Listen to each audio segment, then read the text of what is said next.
Gold and then silver இன்னைக்கான நாள்ல என்ன இருக்கு அப்படின்னு சொல்லிட்டு பார்ப்போம். இன்னைக்கான நாள்லயுமே எந்த ஒரு சேஞ்சுமே கிடையாது. $5080 பெர் அவுன்ஸ்க்கு இங்க கோல்ட் வந்து ட்ரேட் ஆயிட்டு இருக்கு. சில்வரோட பிரைஸ் பொறுத்தவரை $82 பெர் அவுன்ஸ் வந்து ட்ரேட் ஆயிட்டு இருக்கு.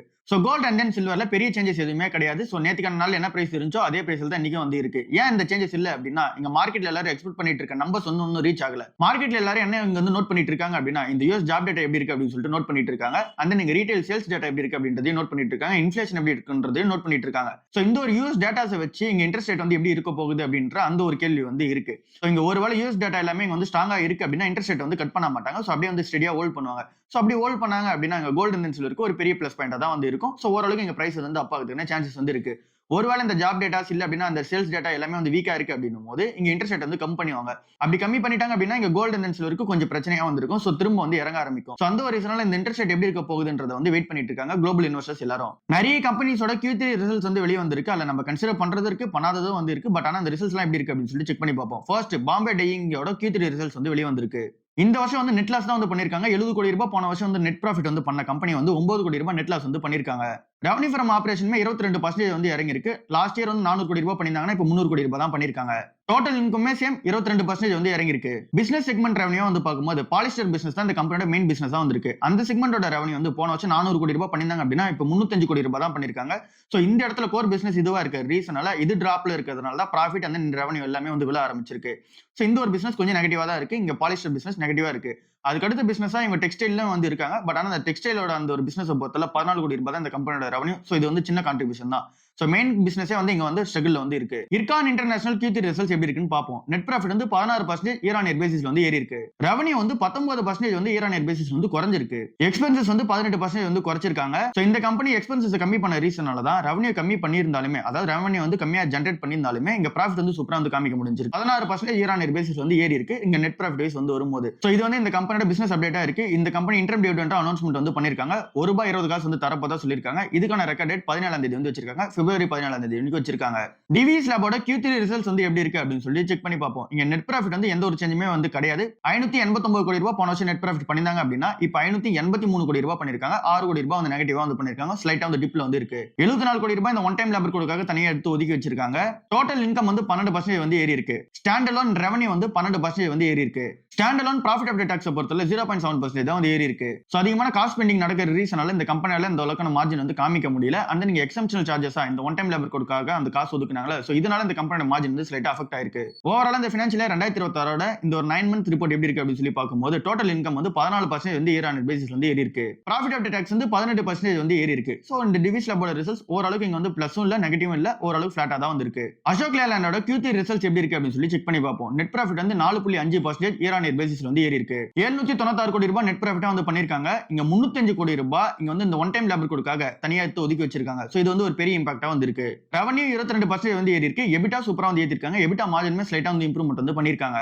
மீடியம் ஹெவி கமர்ஷியல் வெஹிக்கிளோட சேல்ஸ் வால்யூம் வந்து எவ்வளவு ஏறி இருக்கு அப்படின்னா 23% வந்து ஏறி இருக்கு. லைட் கமர்ஷியல் வெஹிக்கிளோட சேல்ஸ் வால்யூம் வந்து 30% வரைக்கும் ஏறி இருக்கு. இங்க இன்டர்நேஷனல் பிசினஸோட சேல்ஸ் வால்யூம் வந்து 20% வந்து ஏறி இருக்கு. அதாவது எக்ஸ்போர்ட்ஸ் வந்து 20% வந்து ஏறி இருக்கு. டோட்டல் எக்ஸ்பென்சஸ்மே 20% வந்து ஏறி இருக்கு. ரா மெட்டீரியல்ஸோட காஸ்ட்டுமே 19% வந்து ஏறி இருக்கு. சோ என்னதான் இந்த கம்பெனி எக்ஸ்பென்சஸ் அந்த நீங்க வந்து இங்க காஸ்ட் வந்து அதிகமா போனாலுமே இந்த கம்பெனி மார்ஜின் அதிகமா மெயின்டைன் பண்ண முடிஞ்ச ரீசனால தான் நெட் ப்ராஃபிட் வந்து 4.5% வந்து காமிக்க முடிஞ்சிருக்கு. இயர் ஆன் இயர் பேசிஸ்ல அப்பா இருக்கு. சோ இது வந்து ஒரு நல்ல ரிசல்ட்ஸா தான் இருக்கு அசோக் லேலண்டுக்கு. கர்நாடகா பேங்கோட Q3 ரிசல்ட்ஸ் எப்படி இருக்கு அப்படின்னு சொல்லி செக் பண்ணி பார்ப்போம். இது வந்து பெருசா growth-உம் வந்து கிடையாது, பெருசா நெகட்டிவும் வந்து கிடையாது, ஃபிளாட்டா தான் வந்திருக்கு. சோ சொல்லிக்கிற மாதிரியான அந்த ரிசல்ட்ஸ் வந்து கிடையாது. நெட் ப்ராஃபிட் வந்து 2.5% வந்து ஏறி இருக்கு. ஆப்பரேட்டிங் ப்ராஃபிட்டா வந்து பார்க்கும்போது 4.3% வரைக்கும் ஏறி இருக்கு. நெட் இன்ட்ரெஸ்ட் இன்கம் வந்து 792 கோடி ரூபாய். சோ அது வந்து ஸ்டெடியா வந்து மெயின்டைன் பண்ணிட்டு இருக்காங்க. நெட் இன்ட்ரெஸ்ட் மார்ஜின் தான் ஸ்லைட்டா வந்து டிப் ஆயிருக்கு. 3.03%ல வந்து இருந்தது 2.92% இங்க வந்து குறைஞ்சிருக்கு. கிராஸ் என்பிஏ பொறுத்தவரை ஸ்டேபிளா வந்து இருக்கு. நெட் என்பிஏ பொறுத்தவரை அது கொஞ்சம் வந்து குறைச்சிருக்காங்க. 1.35%ல இருந்து 1.31% தான் வந்து குறைச்சிருக்காங்க. ப்ரொவிஷனல் கவரேஜ் ரேஷியோமே சூப்பரா வந்து இம்ப்ரூவ்மென்ட் வந்து பண்ணிருக்காங்க. அண்ட் தென் இந்த கம்பெனியோட பிசினஸ் செக்மெண்டா பார்க்கும்போது லோனோட growth பொறுத்தவரை 4% வந்து ஏறி இருக்கு. இதுவே இங்க அட்வான்சஸ் பொறுத்தவரை ஸ்லைட்டா வந்து டிப் ஆயிருக்கு. 0.7% வந்து டிப் ஆயிருக்கு. டோட்டல் பிசினஸ் வந்து 2% வந்து ஏறி இருக்கு. கேபிட்டல் அடிகேசி ரேஷியோ சூப்பரா இம்ப்ரூவ்மென்ட் வந்து பண்ணிருக்காங்க. 19%க்கு மேல வந்து இருக்கு. சோ ஓவரால் இந்த ரிசல்ட்ஸ் கம்பைன் பண்ணி பார்க்கும்போது இங்க நெட் ப்ராஃபிட் வந்து கொஞ்சம் தான் வந்து ஏறி இருக்கு. பிசினஸ் வந்து கொஞ்சம் வந்து ஸ்ட்ரகிள்ல தான் வந்து இருக்கு. சோ ஒரு மாதிரியான பேலன்ஸ்டான ஒரு ரிசல்ட்ஸா தான் வந்து இருக்கு. அமராஜா எனர்ஜி அண்ட் மொபிலிட்டியோட Q3 ரிசல்ட்ஸ் எப்படி இருக்குன்னு சொல்லி செக் பண்ணி பார்ப்போம். நெட் ப்ராஃபிட்டை பொறுத்தளவுல 53% இயர் ஆன் இயர் பேசிஸ்ல வந்து டிராப் ஆயிருக்கு. 298 கோடி ரூபாய் போன வருஷம் நெட் ப்ராஃபிட் பண்ண இந்த ஒரு கம்பெனி 140 கோடி ரூபாய் தான் இப்ப நெட் ப்ராஃபிட் வந்து பண்ணிருக்காங்க. சோ 53% டிராப் வந்து ஆயிருக்கு நெட் ப்ராஃபிட்டை பொறுத்தளவுல. சோ ஏன் அந்த அளவுக்கு நெட் ப்ராஃபிட் வந்து டிராப் ஆயிருக்கு அப்படின்னா இந்த கம்பெனிக்கு காஸ்ட் வந்து கொஞ்சம் அதிகமாகுது. ரா மெட்டீரியலோட காஸ்ட் வந்து அதிகமா இருக்கு. அப்புறம் இந்த ஒன் டைம் லேபர் கொடுக்காக தனியா காசு எடுத்து ஒதுக்கி வைக்கிறாங்க. சோ இந்த ஒரு ரெண்டு ரீசன்ஸ் அதிகமாகி இந்த கம்பெனியால நெட் ப்ராஃபிட் வந்து இங்க பண்ண முடியல. கொஞ்சம் வந்து கஷ்டப்படுறாங்க. ரெவன்யூ வந்து 4% வந்து இயர் ஆன் இயர் பேசிஸ்ல வந்து ஏறி இருக்கு. இங்க ஸ்ட்ராங்கான டிமாண்ட் வந்து இங்க இண்டஸ்ட்ரியல் டிமாண்ட் இருக்கு. அப்புறம் இங்க ஆட்டோமோட்டிவோட அந்த டிமாண்டும் ஸ்ட்ராங்கா தான் வந்து இருக்கு. எபிட்டா டிக்ளைன் ஆயிருக்கு. எபிட்டா மார்ஜினுமே வந்து டிக்ளைன் ஆயிருக்கு. சோ இங்க அந்த அளவுக்கு ஆப்பரேட்டிங் எஃபிஷியன்சி உங்களால பண்ண முடியல. இங்க ஸ்ட்ராங்கான டிமாண்ட் OEM பிசினஸ்ல வந்து இருக்கு. அதாவது இந்த 4 வீலர் செக்மெண்ட்ல இங்க ஸ்ட்ராங்கான டிமாண்ட் வந்து இருக்கு. நியூ எனர்ஜி பிசினஸோட ரெவன்யூ வந்து 200 கோடி ரூபாய் கிராஸ் ஆயிருக்கு. இந்த கம்பெனி அவங்க எக்ஸ்பென்ஷன் பண்ற பிளான் வந்து இருக்காங்க. இவங்களோட US சப்சிடியரி வந்து இருக்கு. சோ அத வந்து எக்ஸ்பென்ஷன் பண்றதுக்கான போர்டு அப்ரூவல் வந்து கிடைச்சிருக்கு. $5 மில்லியன் வந்து இன்வெஸ்ட்மென்ட் வந்து பண்ண போறதா சொல்லிருக்காங்க. இது ஃபேசஸ் வைஸ் வந்து பண்ணுவோம்னு சொல்லிருக்காங்க. லென்ஸ்கார்ட் கம்பெனியோட Q3 ரிசல்ட்ஸ் வந்து வெளிய வந்திருக்கு. அந்த ரிசல்ட் சூப்பராவே வந்திருக்கு. இங்க நெட் ப்ராஃபிட் எவ்வளவு பண்ணிருக்காங்க அப்படின்னா போன வருஷம் வந்து பண்ணது 1,85 லட்சம் ரூபாய் தான் வந்து போன வருஷம் பண்ண நெட் ப்ராஃபிட்டா வந்து இருக்கு. பட் ஆனா இப்போ பண்ணது 131 கோடி ரூபாய் நெட் ப்ராஃபிட்டா வந்து பண்ணிருக்காங்க. ரெவன்யூ பொறுத்தவரை 38% இயர் ஆன் இயர் பேசிஸ் வந்து ஏறி இருக்கு. இந்தியா பிசினஸ் ரெவன்யூ 40% வந்து ஏறி இருக்கு. இன்டர்நேஷனல் பிசினஸோட ரெவன்யூ வந்து 33% வந்து ஏறி இருக்கு.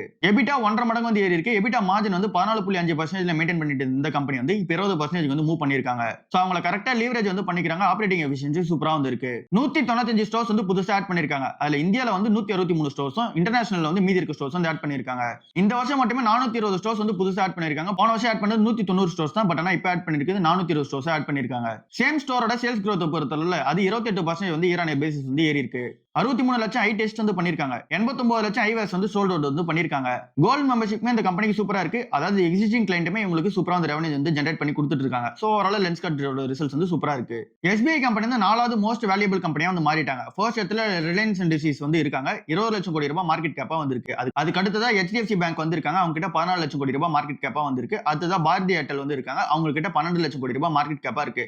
அதுக்கு அடுத்ததா இருந்தது TCS கம்பெனி வந்து இருந்தாங்க 4ஆவதா. பட் ஆனா இந்த கம்பெனி வந்து இப்போ மூவ் பண்ணிட்டு இப்போ 4ஆவதா வந்து வந்துட்டாங்க. SBI கம்பெனி 10.9 லட்சம் கோடி ரூபாய் இப்போ மார்க்கெட் கேப்பா இருக்கு SBI கம்பெனிக்கு. இங்க TCS வந்து 10.5 லட்சம் கோடி ரூபாய் இருக்கு மார்க்கெட் கேப் TCSக்கு.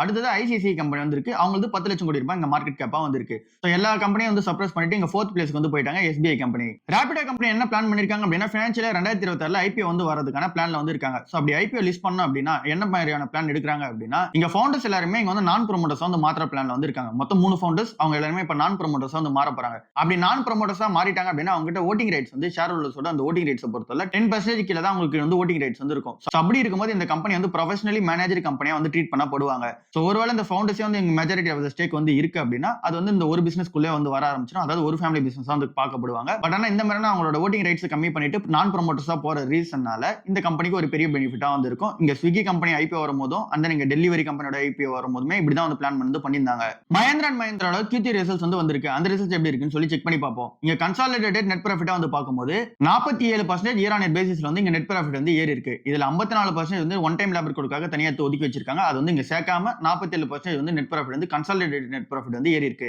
ரெவன்யூ வந்து 24% வந்து ஏறி இருக்கு. டோட்டல் ஆட்டோ வால்யூம் சேல்ஸ் பொறுத்தவரை 23% வந்து ஏறி இருக்கு. SUV சேல்ஸுமே சூப்பரா வந்து ஏறி இருக்கு.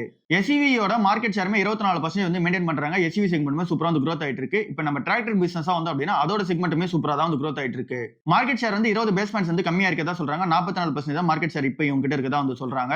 பட் ஆனா இந்த கம்பெனி சேல் பண்ற வால்யூம்ஸ் வந்து 23% வந்து ஏறி இருக்கு. சோ இங்க ரெவன்யூ டிராக்டர் வைஸ்ல வந்து பார்க்கும்போது 21% இயர் ஆன் இயர் பேசிஸ்ல ரெவன்யூ வந்து ஏறி இருக்கு. ப்ராஃபிட் ஆஃப்டர் டாக்ஸ் வந்து 7% இயர் ஆன் இயர் பேசிஸ் வந்து ஏறி இருக்கு. இந்த கம்பெனி புது லான்ச்சஸா SUV ல வந்து நிறைய லான்ச்சஸ் வந்து பிளான் பண்ணி வச்சிருக்காங்க. இங்க டிராக்டர் செக்மெண்ட்லயுமே புது லான்ச்சஸ் வந்து பிளான் பண்ணி வச்சிருக்காங்க. சோ ஓவரால் இந்த மஹேந்திரா அண்ட் மஹேந்திராவோட Q3 ரிசல்ட்ஸ் வந்து சூப்பராவே வந்திருக்கு. இந்தியால உள்ள லைட் கமர்ஷியல் வெஹிக்கிள் செக்மெண்ட் வண்டிக்கு எல்லாத்துக்குமே இந்த WLTP என்ற டெஸ்ட் வந்து பண்ண வேணாம் அப்படின்னு சொல்லிட்டு கவர்மெண்ட் வந்து எக்ஸம்ஷன் வந்து கொடுத்துட்டாங்க. இந்த WLTP டெஸ்ட்னா என்ன அப்படின்னா இங்க எமிஷன் டெஸ்டா வந்து பண்ணுவாங்க. லைட் கமர்ஷியல் வெஹிக்கிளுக்கு எமிஷன் டெஸ்ட் வந்து பண்ணுவாங்க. இது வந்து வேர்ல்டு வைட்ல வந்து பண்ற ஒரு விஷயமா வந்து இருக்கு. சோ அந்த ஒரு டெஸ்ட் வந்து இந்தியாவுக்கு வந்து பண்ணணும் அப்படின்ற பிளான் வந்து இருந்தாங்க. பட் ஆனா அதை வந்து இங்க எக்ஸம்ஷன் வந்து கொடுத்துட்டாங்க. ஏப்ரல் 2027 அப்ப இந்த ஒரு டெஸ்ட் வந்து எல்லாமே பண்ணி வர வேண்டியதான் வந்து வரணும் அப்படின்றது பிளானா வந்து இருந்துச்சு. பட் ஆனா இப்போ வந்து தூக்கிட்டாங்க லைட் கமர்ஷியல் வெஹிக்கிளுக்கு மட்டும். பட் ஆனா பேசஞ்சர் வெஹிக்கிளுக்கும் ஸ்மால் பஸ்ஸஸ்க்கும் வந்து இது வந்து அப்ளிகபிள் ஆகும் அப்படின்னு சொல்லிட்டு சொல்லியிருக்காங்க. இது வந்து என்ன மாதிரியான கம்பெனிஸ் எல்லாம் பிளஸா இருக்கும் அப்படின்னா டாடாக்கும் மஹேந்திரா அண்ட் மஹேந்திராக்கும் ஒரு பெரிய பிளஸா வந்து இருக்கும். 70% மார்க்கெட் ஷேர் வந்து இங்க லைட் கமர்ஷியல் வெஹிக்கிள் இந்த ரெண்டு கம்பெனி கிட்ட தான் வந்து இருக்கு. இங்க டாடா கிட்ட 27%, மஹேந்திரா அண்ட் மஹேந்திரா கிட்ட 44% வந்து இருக்கு. சோ ரெண்டு கம்பெனி கிட்ட அதிகமா வந்து இருக்கு. சோ இந்த கம்பெனிஸ் எல்லாமே இந்த ஒரு டெஸ்ட் எல்லாம் பண்ணி வெளிய வந்துச்சு அப்படின்னா வண்டி வந்து வெளிய வரும்போது இங்க மார்க்கெட்ல பிரைஸ் வந்து அதிகமா வந்து ஆகும். சோ அப்படி மார்க்கெட்ல பிரைஸ் அதிகமாகுது அப்படின்னா இவங்களோட வெஹிக்கிள் சேல்ஸ் வந்து கம்மியாகும்ல. சோ அதுதான் இந்த கம்பெனில உள்ள ஒரு நெகட்டிவான செட்பேக்கா இருக்கு. இந்த டெஸ்ட் பண்ணிருந்தாங்க அப்படின்னா ஸோ இப்போ இந்த டெஸ்ட் வந்து பண்ண மாட்டோம்னு சொல்லிட்டாங்க. இப்போ வந்து அந்த ஸ்மால் பேசஞ்சர் வெஹிக்கிளுக்கும் அப்புறம் இங்க பஸ்ஸஸ்க்கும் வந்து இந்த டெஸ்ட் வந்து பண்ண சொல்லியிருக்காங்க. ஸோ அதை பத்தின அப்டேட் வரும்போது நம்ம பார்ப்போம். பிரிட்டானியா கம்பெனியோட சிஓவான ரக்ஷித் ஆர்கே வந்து என்ன சொல்றாரு அப்படின்னா, நாங்க வந்து ஓப்பனா இருக்கோம், அக்யூசியேஷன் பண்றதுக்கு நாங்க வந்து ஓப்பனா இருக்கோம், இன்ஆர்கானிக் அக்யூசியேஷன் இருந்தாலும் பரவாயில்ல, நாங்க வந்து பண்றதுக்கு ஓப்பனா தான் வந்து இருக்கோம் அப்படின்னு சொல்லிட்டு சொல்லியிருக்காரு. இந்த பிரிட்டானியா கம்பெனியோட சேல்ஸ் நம்ம எடுத்து பார்த்தோம் அப்படின்னா ரெவன்யூ வைஸ் வந்து பார்க்கும்போது 80% ஆஃப் ரெவன்யூ வந்து பிஸ்கட்ல இருந்தா வருது. மீதி இருக்க 20% ரெவன்யூ தான் இங்க டெய்ரி ப்ராடக்ட் அப்புறம் இங்க பேக்கரி ஐட்டம்ஸ் வந்து வருது. ஸோ அப்படி இருக்கும்போது இந்த பிஸ்கட்ஸ் ரெவன்யூ தாண்டி அடுத்த செக்மெண்ட்ல வந்து மூவ் ஆகணும்ல. ஸோ அதனால இங்க வந்து எதனா பிராண்ட்ஸ், அதாவது வந்து இந்த டிஜிட்டல் ஃபர்ஸ்ட் பிராண்டா நிறைய பிராண்ட்ஸ் வந்து வந்துட்டு இருக்காங்க. இங்க ஃபுட் பிசினஸ்ல இங்க குயிக் காமர்ஸ்ல மட்டும் ஃபோக்கஸ் பண்ணி நிறைய பிராண்ட்ஸ் வந்து வந்துட்டு இருக்காங்க. சோ அந்த மாதிரி வளர்ந்து வர பிராண்ட்ஸ் எல்லாருமே இங்க எதனா காசு தேவைப்படுது இல்ல அப்படின்னா அந்த கம்பெனி வந்து இங்க வந்து விக்கிற பிளான்ல இருக்காங்க அப்படின்னா அவங்கள மாதிரியான கம்பெனிஸ்லாம் நாங்க அக்விசிஷன் பண்றதுக்கு ரெடியா தான் வந்திருக்கோம் அப்படின்னு சொல்லிட்டு இங்க ஓப்பன் ஸ்டேட்மெண்ட் வந்து கொடுத்திருக்காங்க. சோ இது வந்து என்ன தெரியுது அப்படின்னா இங்க பிரிட்டானியா வந்து அவங்க ஸ்ட்ராங் பண்ணியதுக்கான பிளான்ல வந்து போறாங்கன்னு சொல்லிட்டு தெரியுது.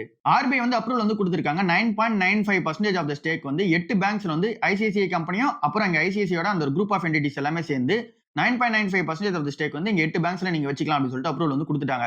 இங்க ஐசிஐசிஐ குரூப் பார்க்கும்போது இங்க ஐசிஐசிஐ பேங்க் அப்புறம் ஐசிஐசிஐ புடென்ஷியலோட அந்த ஏஎம்சி இருக்குல்ல, சோ அது மூலமா தான் இந்த கம்பெனிஸ்ல வந்து ஸ்டேக் வந்து இன்க்ரீஸ் பண்ண போறாங்க. மெயினா ஐசிஐசிஐ புடென்ஷியலோட ஏஎம்சி வச்சு தான் இங்க ஸ்டேக் வந்து இன்க்ரீஸ் வந்து பண்ண போறாங்க. 9.95% ஆஃப் தி ஸ்டேக் வந்து 8 பேங்க்ல வந்து பண்ண போறாங்க. Federal Bank, Bandhan Bank, City Union Bank, Karur Vysya Bank, Equitas Small Finance Bank, IDFC First Bank, HDFC Bank அப்புறம் RBL Bank 9.95% of the stake வரைக்கும் நீங்க இன்க்ரீஸ் வந்து பண்ணிக்கலாம் அப்படின்னு சொல்லிட்டு சொல்லிட்டாங்க. இதுக்கான டைம் லைன் வந்து வெறும் 1 இயர் தான். அந்த 1 இயர்க்குள்ள நீங்க வந்து பண்ணிக்கணும். அப்படி 1 இயர்க்குள்ள நீங்க பண்ணல அப்படின்னா ஆர்பிஐயோட அப்ரூவல் வந்து அது வந்து லாப்ஸ் ஆயிடும் அப்படின்னு சொல்லிட்டு சொல்லியிருக்காங்க. டைட்டன் கம்பெனியோட சிஎஃப்ஓ ஆன அசோக் வந்து என்ன சொல்லியிருக்காரு அப்படின்னா இங்க கோல்டோட சேல்ஸ் எல்லாமே சூப்பரா வந்து நடக்குதான்னு கேட்டீங்கன்னா நடக்கல. பட் ஆனா இங்க வந்து நாங்க ப்ராஃபிட் வந்து மேக் பண்ணிட்டு இருக்கோம். அது எப்படின்னு சொல்லி சொல்றோம் அப்படின்னு சொல்லியிருக்காரு.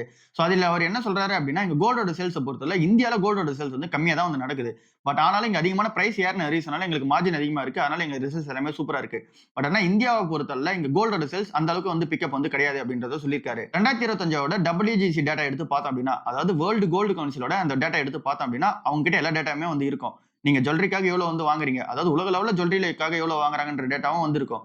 இண்டஸ்ட்ரியல் பேஸா வந்து எவ்வளவு வாங்குறாங்கன்ற அந்த டேட்டாவும் வந்து அவங்க கிட்ட இருக்கும். அதர் செக்மெண்ட்ஸா எவ்வளவு வாங்குறாங்க அப்படின்ற டேட்டாவும் வந்திருக்கும். ETF வந்து எவ்வளவு வாங்குறாங்கன்ற டேட்டாவும் அந்த WGC கிட்ட வந்து இருக்கும். இந்தியாவோட அந்த கோல்டு வாங்குற அமௌண்ட் வந்து 23% வந்து விழுந்திருக்கதா சொல்றாங்க. இது வந்து 2025ல நடந்ததா சொல்றாங்க. 430 டன்ஸ் தான் இங்க கோல்டு ஜுவல்லரியா வந்து வாங்கியிருக்காங்க. இது வந்து 24% வந்து கம்மியா இருக்கதா சொல்றாங்க. சோ அப்படின்னா என்ன தெரியுது அப்படின்னா இங்க மக்கள் எல்லாருமே அதிகமா வந்து கோல்டு வந்து வாங்க மாட்டேங்கிறாங்க. இங்க கோல்டு வந்து ஏறின ரீசனால நிறைய பேரால வந்து வாங்க முடியல அப்படின்றது ஃபர்ஸ்டா வந்திருக்கு. அப்புறம் இங்க ஃபிக்ஸடா வந்து கோல்டு இந்த டைம்ல இப்படி பை பண்ணணும் அப்படின்னு சொல்லிட்டு பட்ஜெட் போட்டு வச்சிருப்பாங்களா, சோ அவங்களால வாங்க முடியாம போன ரீசனால இங்க கோல்டோட சேல்ஸ் வந்து அந்த அளவுக்கு நடக்கல அப்படின்னு சொல்லிட்டு சொல்றாங்க. சோ இந்த ஒரு ரீசனால லோயர் கேரட் ஜுவல்லரியோட சேல்ஸ் எல்லாம் நாங்க வந்து ஃபோக்கஸ் பண்ண போறோம் அப்படின்னு சொல்லிட்டு சொல்லியிருக்காங்க டைட்டன் நிறுவனம். சோ ஓவராலா இதுதான் இன்னைக்கான மார்க்கெட் நியூஸா வந்திருக்கு. அடுத்த நியூஸ்ல வந்து சந்திப்போம். பாய்.